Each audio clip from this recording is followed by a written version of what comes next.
mami ne bo preživela, da se bo poslovila slej ko prej. In midva z Rokom sva imela 3 leta še popolnoma brezskrbnega otroštva, tele polžje dirke so se zgodile v teh 3 letih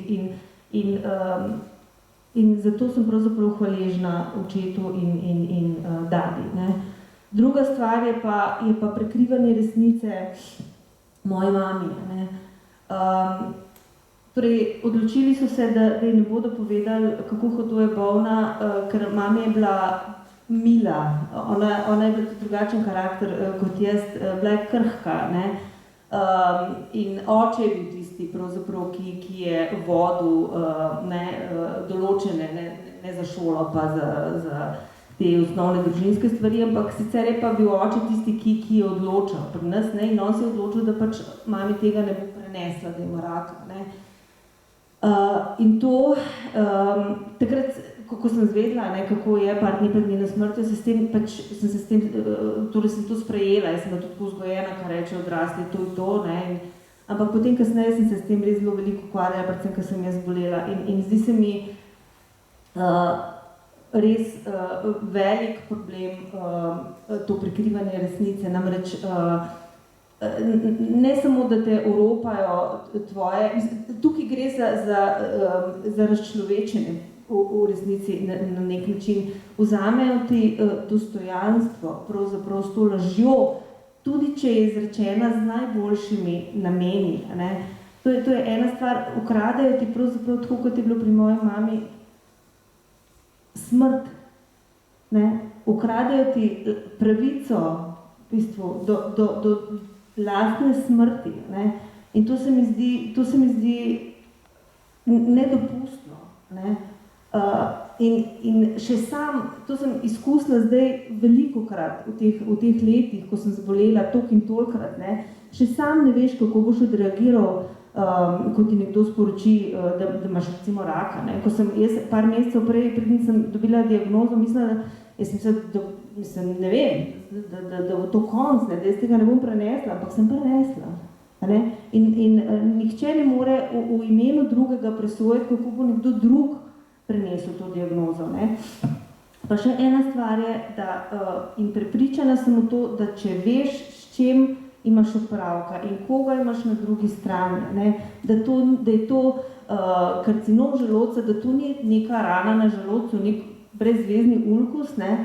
Da se tvoje telo, tvoja glava, vse skupaj drugačno odzove in da sem prepričana, da dobiš moči, pa tudi če ti na koncu ne gre tako, kot si želiš, ampak da takrat imaš moči, za katere nimaš pojma sploh, da so v tebi. Ne? To je tako, ko se boriš za življenje, pravzaprav, ne? Ko se v tebi aktivirajo sile, za katere nimaš pojma, da sploh so. Ne? Skratka, vse to je bilo moji mami oduzeto, plus ob tem, ne, pa še, čeprav mi zatrjujejo še danes, ne, ker se s tem enostavno ne moram pomiriti, ne, da zato, ker so ji prikrivali diagnoze, tudi na kemoterapije ni šla. Ne. In da pač danes mi rekli, da pač mi pravijo, da je bila diagnoza tako huda, ne, da je kemoterapije ne bi pomagale, ampak vseeno, ne, jaz sem zase izkoristila vse možnosti, ki so bile zdravljenja in hudo in težko mi je, da te priložnosti ni imela tudi moja mami, tudi če bi se na koncu končalo tako, kot se je.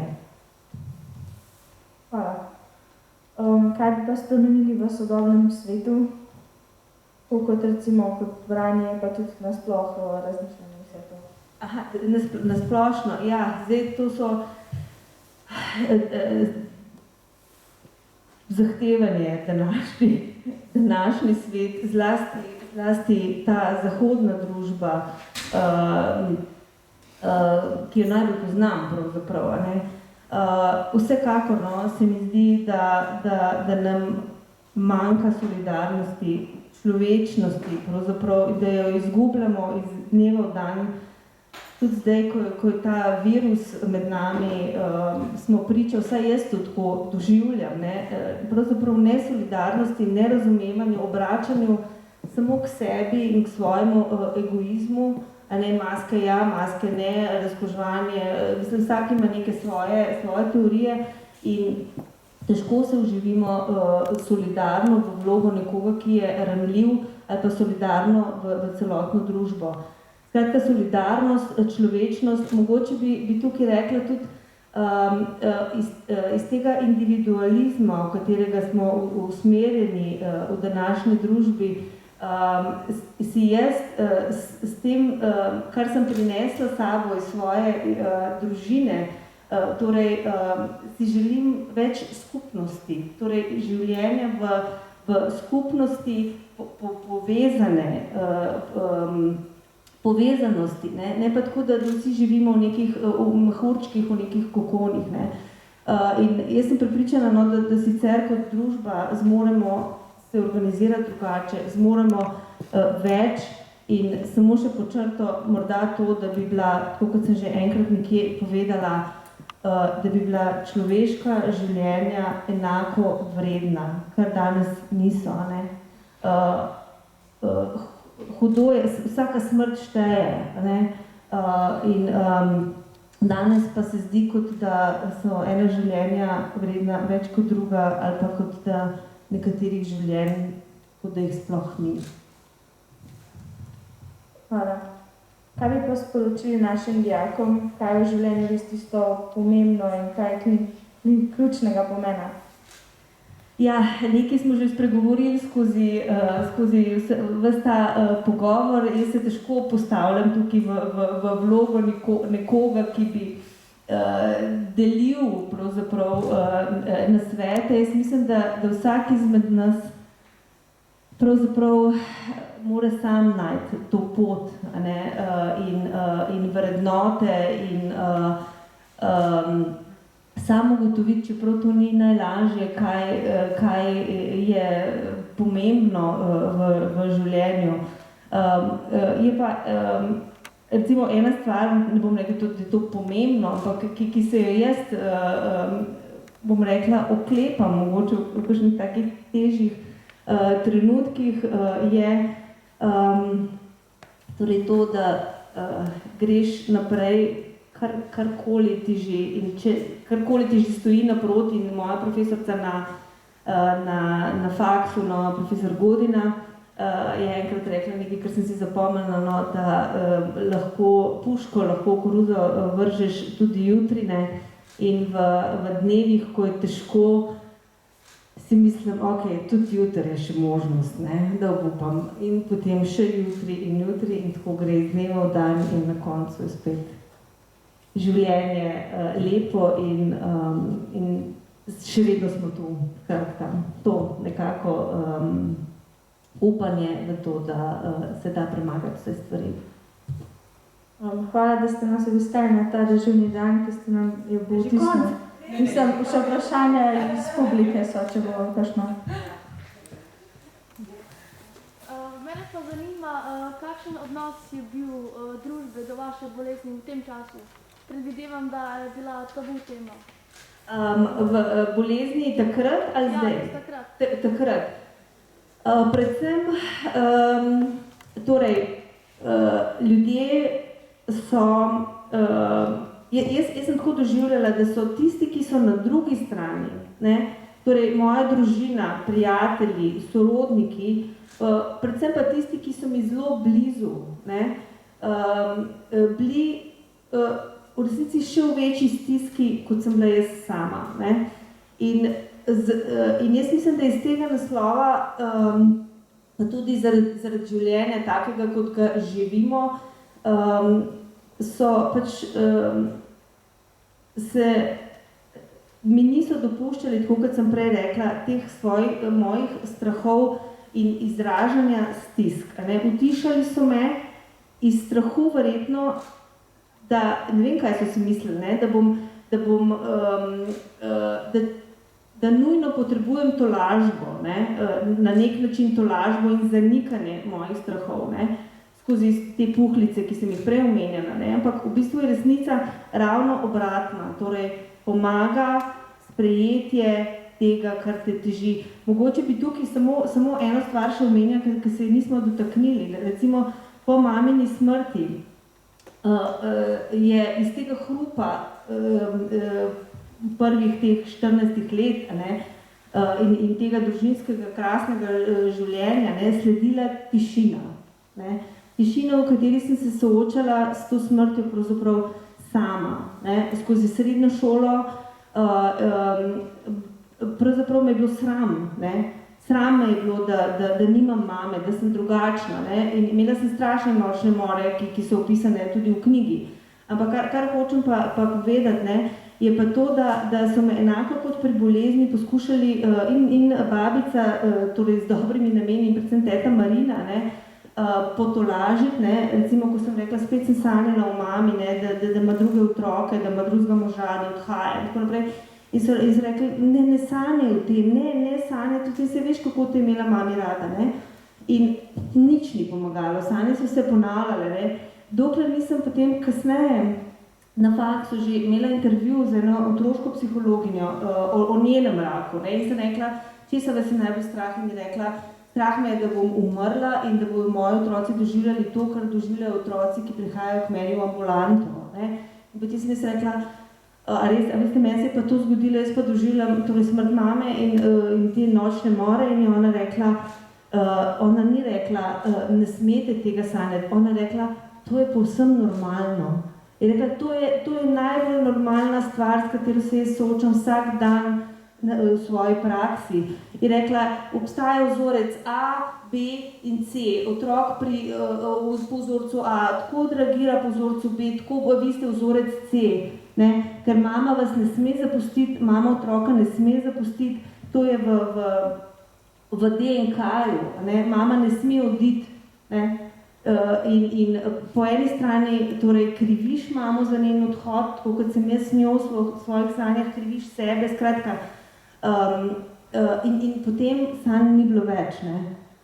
Nikoli nisem več sanjala teh nočnih mor in to hočem povedati, da je to sprejetje tega, kar čutiš, tako neverjetno pomembno, ampak je za tistega, ki je na drugi strani, to zelo težko.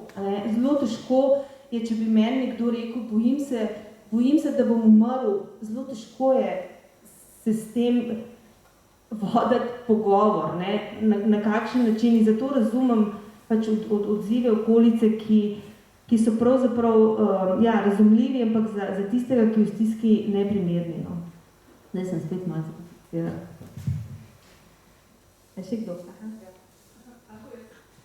Mene pa zanima, kako zdaj, recimo z vašo izkušnjo, ste že prej malo omenili, recimo jaz sem mama, in si zdaj tako mi je skozi prihajati, kako bi bilo, recimo, če bi moža pa jaz bolela. Prej ste rekli, se bi hvaležni za tista 3 leta, konec koncev se bi nekako obvarovani, ampak po eni strani, če pa bi mama šla na kemoterapije, bi pa nekako cela družina vsem nekako bila vpeta v to. Zdaj se tako sprašujem, a bi otrokom povedala resnico, sicer so po letih različni, ali bi dvema ne vem. Tako, kaj vi mislite? Potrno, starejšo povedati, mlajšim ne vem. Jaz sem se znašla pravzaprav v podobni dilemi, ko sem 2 leti nazaj zbolela za karcinomom na zvodilu trebušne slinavke. In torej moja Katjuša in Matija, Katjuša je bila takrat stara 14, Matija 16. In o tem v bistvu povedati ali ne, če se mi bi spet kaj takega ponovilo, ker to je bil eden iz mojih najboljših strahov, da bi se ponovilo. O tem sem razmišljala leta nazaj, že kako, a bi ali ne bi, kako to sporočiti. Ampak potem, ko se je to zgodilo, torej ko ta diagnoza, pa ne samo to, istočasno sem pravzaprav imela še maligni melanom na hrbtu, skratka katastrofa cela, ampak jaz sem se v bistvu, zelo hitro sem sprejela to svoje stanje in jaz sem se počutila, da bo vse okej. Jaz sem se, nekako sem, ampak to pač pride, ali pa ne pride, ampak jaz sem verjela, torej, vedela sem, kaj me čaka, te operacije in tako naprej, ampak se mi zdelo, da bom nekako zvozila. In sem s to popolno vero, pravzaprav v te, da se bo dobro izšlo, normalno povedala tudi svojim otrokom. Ne? Tako kot je, torej na način, ki ga lahko razume 14 in 16-letni otrok. Ne? In onega, vsaj mislim si tako, ne? Nista imela stisk, zato ker pravzaprav tudi jaz nisem imela nekih hudih stisk. Ne bi naredila to, da bi povedala enemu ali pa povedala drugemu. In jaz mislim, da tudi, ampak to ne vem, mislim, če bi mi šlo res za nohte, pa če bi se mi zdeli, da ne bom splavala, ne? Da gre vse skupaj čez rob, takrat ne vem, kaj bi povedala in kaj bi naredila. Ne? Predvsem pa, mislim, vse veste, kako je otroci čutijo, ne? Ali pa še najslabše se mi zdi pa, da nekaj slutijo, ne? Da nekaj slutijo, pa vse veste, kako je strah, ne? In domišljija, ko dela, v bistvu si lahko pričala še dosti hujše stvari, kot v resnici so. Ne? Zato se mi zdelo v tistem trenutku, recimo grozno, da bi onedva slišala, da imam jaz raka na trebušni slinavki, ne, od nekje, pa se veste, kako se to skozi ljudi to potencira, ne, in tako naprej. To se mi zdelo nezamisljivo, ne, in zato sem rekla, bož, da jim jaz točno povem tako, kot je, in da sem jaz tista, ki ima zaupata in tako sem naredila. Ne vem pa, se pravim, kako bi, če bi videla, da ni izhoda ali pa da je pač to nekako, da sem zašla v neko slepo ulico. Če to sploh veš, da si zašel v slepo ulico, ne vem kako je s tem, ali upaš do konca, ne vem, pravzaprav. To so samo neke špekulacije, ampak jaz sem se tako zdaj, pravzaprav ne odločila, to je zelo spontano prišlo, no. Ja, so pa tudi recimo, ki se veliko jasno, zdaj, tudi v okviru okrogu mojih prijateljev, ne, je mama zbolela in otrokom, 3 otroci niso povedali, ne, onega sta sicer oba zdravnika, niso povedali, ker je njena prijateljica, torej pred letom 2 umrla za rakom, ne, in otroci rak in smrt je to enačaj, povezujejo in se nista upala povedati, ampak itak je to pricurljalo ven, ne, ker so otroci živijo skupaj in so slišali pogovore po telefonih in tako naprej. Skratka, potem je iz tistega nastala neka velika godla in stiska, zakaj nam niste povedali, ne, ker se zdaj pač vejo vsi, ne, ampak stiska otrok takrat je bila, mislim, da še hujša, kakor če bi, ne vem, mislim. Ja. Malo je tudi odvisno, kakšni so otroci, kako pa, mislim, od vsakega posameznika, ampak moja odločitev je bila taka in jaz mislim, da sta kar Matija pa Katjuša dobro. Pa itak se mi zdi, onadva sta tako v bistvu upeta od vse skupaj, tudi veste za to prejšnjo diagnozo, ne, veste tudi, da jasno, in to ima tudi povem, da se pač za rakom tudi umre, ne, se ne moramo zatiskati oči, ne, ampak se pa za rakom veliko ljudi tudi pozdravi ali pa vsaj zazdravi, ne, in jaz ima velikrat rečem, v bistvu, da je rak najbolj zdravljiva kronična bolezen, ne, in da je krivično, ne, vse rake metati v isti koš. Ker svetlobna leta je razlika med, ne vem, bazalno-celičnim karcinomom pa nekim hudim karcinomom. Ne. In tudi recimo na trebušni slinavki, jaz sem imela na izvodilu trebušne slinavke, ne na sami trebušni slinavki. Ne. Ampak zdaj se pravi, če bi to metel vse v isti koš, je potem težko, ne, jasno, to in skomunicirati in se spoprijeti s tem, no, ampak nekako po intuiciji grem jaz, no, ja. Kaj je bilo tisto, kar vas je spodbudilo, da napišete knjigo? Pogum. Da napišem knjigo, pravzaprav samo in izključno samo želja po pisanju.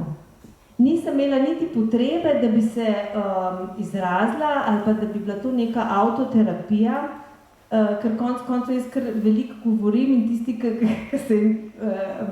ki me poslušajo, ne, ki se jim da mene poslušati, pravzaprav so tole že slišali kar ene parkrat, tako da jaz nisem imela te res neke notranje potrebe, da se izrazim to svojo bolečino, recimo.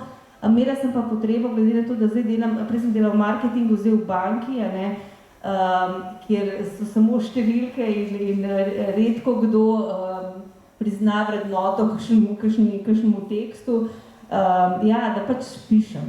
In sem začela pisati in nekaj ratali.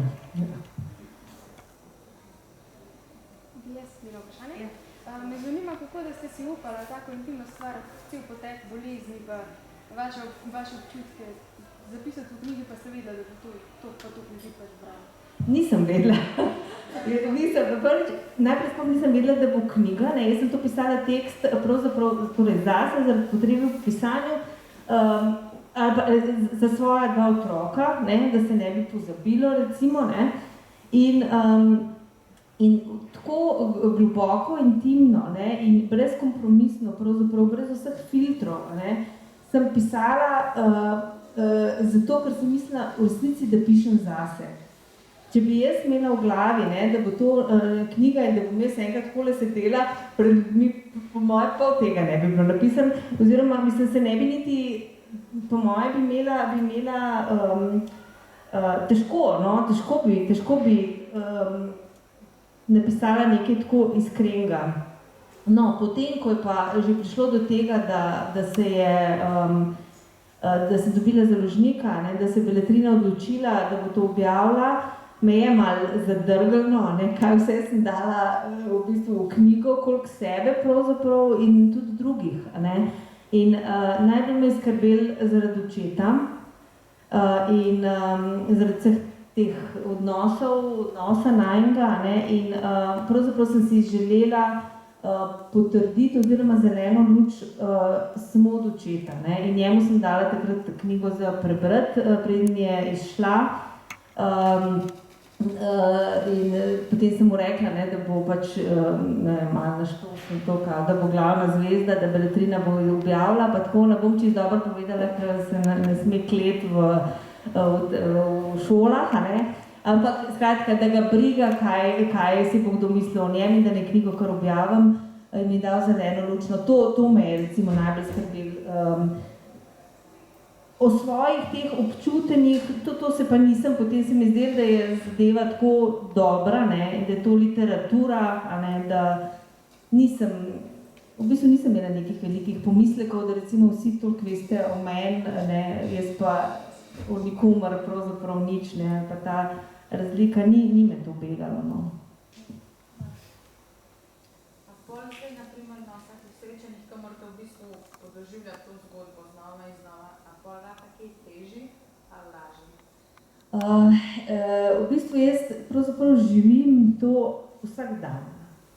Z literarnimi srečanji ali pa brez, s knjigo ali pa brez, tako da pravzaprav mi ni nič težje ali pa morda so prej lažje, morda prej lažje, ko se o tem več pogovarjam, po drugi strani pa, tako kot sem prej rekla, malo je ljudi, ki ti želijo poslušati, ponovadi so to stvari, vprašanja minljivosti, samosti, bolezni, smrti, to niso vprašanja, s katerimi bi se ukvarjali ljudje na klepetu ob kavi.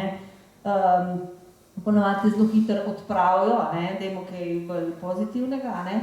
Tako pa v bistvu na teh srečanjih, na literarnih večerih pa vidim, koliko ljudi je pravzaprav želijo na nek način mojo zgodbo ali pa podobno, ali pa vsaj drobce mojih zgodb. In mi pravzaprav to en tak občutek topline, pravzaprav da ta povezanost teh istih doživljanj, zlasti recimo bolezni moje in doživljanja, torej odnosa ljudi do bolnega. Nič koliko odzivov na to sem dobila in to je lepo, to je lepo in tudi meni v bistvu to pomaga. Sicer pa, kar se tiče pa teh težkih trenutkov, še najtežje mi je pravzaprav govoriti o Roku, no. Ta smrt Roka, to je bilo nekaj, pravzaprav se težko merijo različne stvari, te težke med seboj, ali pa smrti primerja med seboj, ne, ampak to je bilo pravzaprav najhujše, nekaj, kar sem najtežje predelala, no, bila izguba brata.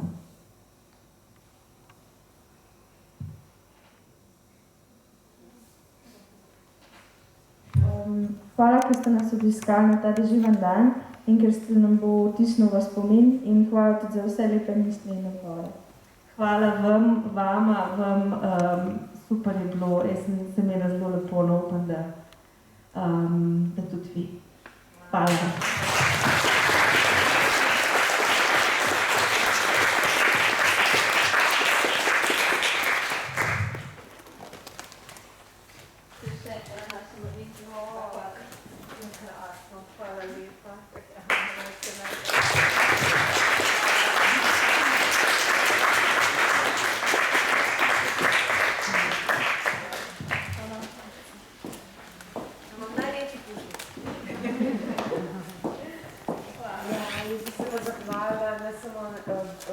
Naši gosti, ki nas je preko svoje literature zbirala in združevala pravzaprav dolgo.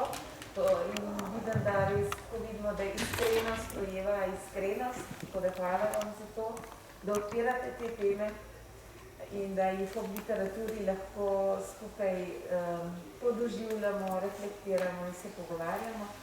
In seveda hvala našim profesoricam, več jih je tukaj danes, ki so to izbrskale, ki imajo to občutljivost, da vidijo ta področja, jih med nami razvijajo in nas združujejo. Pravzaprav je zasluga profesoric gospe Lidija Butina, Nataša Špindler, mislim, da jih je še več tukaj, gospa Tanja Štuhec je tudi sodelovala, gospa Jelka Brčkalja, Katja Vidmar s proslavo. Tako da hvala vam, tukaj imamo rožnice najprej za.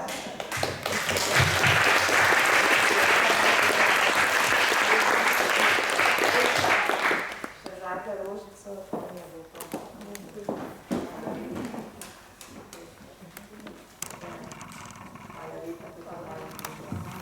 Hvala pa tudi za te predstavitve čudovite, tako da jih bom zdaj kar malo pofotkala, če lahko. Hvala. Se kar ne moramo ločiti, tako da je lepo.